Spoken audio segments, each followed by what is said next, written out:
Bismillahirrahmanirrahim. Assalamualaikum warahmatullahi wabarakatuh. Perkenalkan, nama saya Siti Eskiyamut Bena Mahsan dengan NIM 192704005. Di sini saya akan menjelaskan mata kuliah Teknologi Penangkapan Ikan dengan tema alat pengumpulan ikan atau biasa disebut rumpon.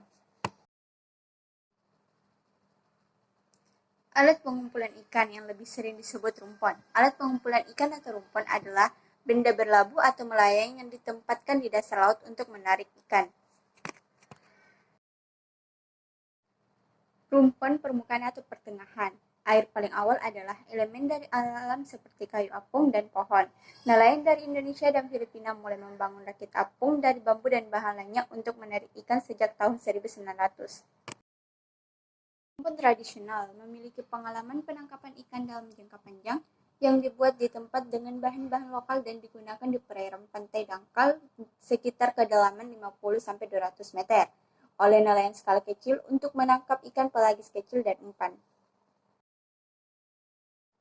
Rumpon yang hanyut tidak ditambahkan ke dasar dan dapat berupa benda-benda alami seperti kayu gelondongan atau buatan manusia. Model tertentu memiliki dimensi permukaan yang besar. Rumpon tertambat menempati lokasi yang tepat dan melekat pada dasar laut dengan menggunakan pemberat seperti balok beton. Hatch bawah permukaan bertahan lebih lama sekitar 5-6 tahun karena lebih sedikit keausan tetapi bisa lebih sulit ditemukan.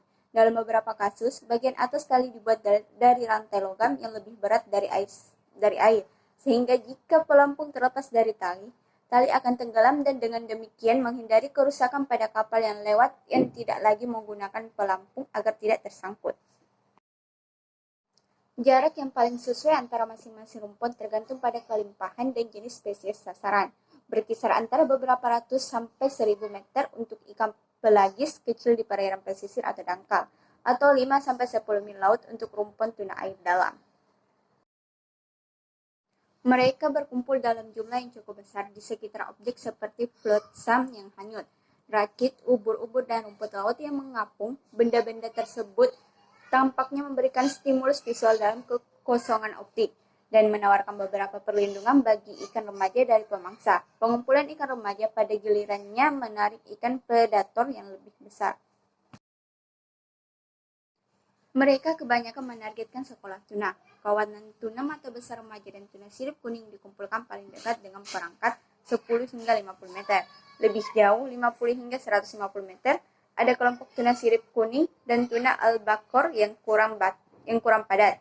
Namun lebih jauh hingga 500 meter adalah kelompok tersebar dari berbagai tuna dewasa besar. Distribusi dan kepadatan kelompok-kelompok ini bervariasi dan tumpang tindih. Rumpon juga digunakan oleh ikan lain dan umumnya agregasi menyebar saat gelap. Ada dua tipe rumpon, yaitu artisanal. Kedua tipe rumpon tersebut ini memiliki kekurangan dan keuntungannya masing-masing. Artisanal memiliki keuntungan yang pertama itu ketahanan pangan, efisiensi kapal, pengelolaan sumber daya pesisir, adaptasi perubahan iklim, pariwisata, keselamatan di laut. Sedangkan kekurangan dari artisanal tersebut yaitu umur pendek, konflik pengguna, keterbatasan anggaran. Yang kedua, industri.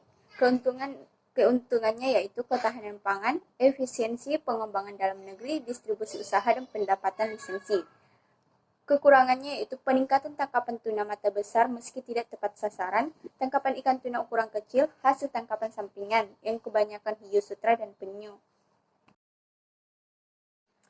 Penggunaan rumpon oleh kapal pukat cincin mendapatkan kecaman yang meningkat karena dampaknya terhadap stok tuna dan potensi ancamannya terhadap keanekaragaman hayati, khususnya tangkapan hiu dan kehidupan laut lainnya. Tuna tropis menunjukkan kecenderungan perilaku alami untuk berkumpul di sekitar benda terapung dan para nelayan yang memanfaatkan perilaku ini dengan menggunakan rumpon.